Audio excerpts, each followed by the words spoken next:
What the architect brings to the building profession that nobody else does is a aesthetic sense, a sense of composition. When people put up buildings, there's only one person on the team who's really taking care to make sure the thing looks half decent when it goes up, and that's the architect. The architecture degree at UNSW used to be a 5-year degree where you came out with a bachelor. However, they changed it so you do exactly the same 5 years of study, but you come out with a Masters of Architecture instead. The architecture degree is split into a number of core courses as well as electives. These core courses focus mainly in design, but they also include computing, which involves CAD, as well as things like history and theory, construction and engineering.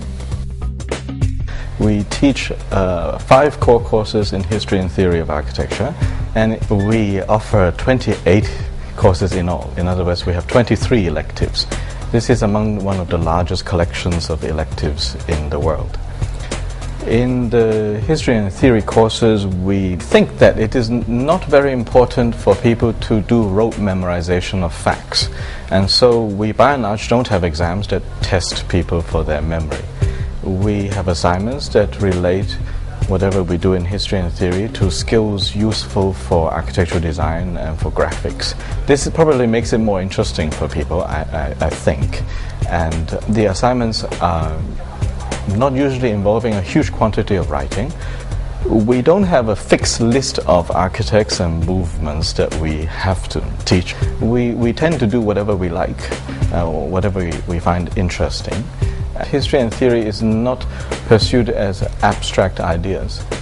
We show a lot of images and we look in detail at the images. Probably a good place to start is to define what CAD is, C-A-D, which is Computer Aided Design, and that goes across a spectrum which includes parametric software, it includes computer gaming software, and it includes things like solid and surface modelers. So we use all of these different softwares at the faculty. We try to use software that connects geometry with materiality, with space, with form, and with people. And that's where the computer gaming technology comes in. We use games that you're probably really familiar with, things from your Xbox and your PlayStation 3. From your PC, we'll be using games like Unreal Tournament and shoot-'em-up games, first-person shooter games. We use that to help clients understand how to move through and experience their space in real time. That's something that's just new, and we're doing that in final year with software like Half-Life 2, which is really complex. But we're also using it, and this is probably unique, we're using this in first year. What skills do students need to have to be able to learn this stuff? Well, for a start, they need some logic skills and probably some patience. The main thing we do as architects is that we design. We do drawings, we do sketches, we do accurate drawings so people can translate our ideas into reality.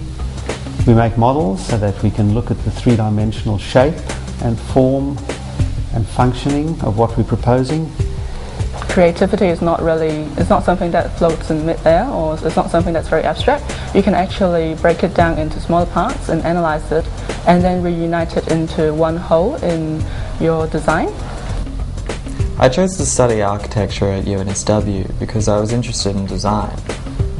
It's been challenging, however I do feel that the degree pushes you to your potential in a variety of areas. What sort of people should study architecture? I think anybody with a broad interest in the way society functions and the way buildings are part of the cultural expression of a certain society. I think you need to be comfortable with the idea of drawing, and you need to like buildings.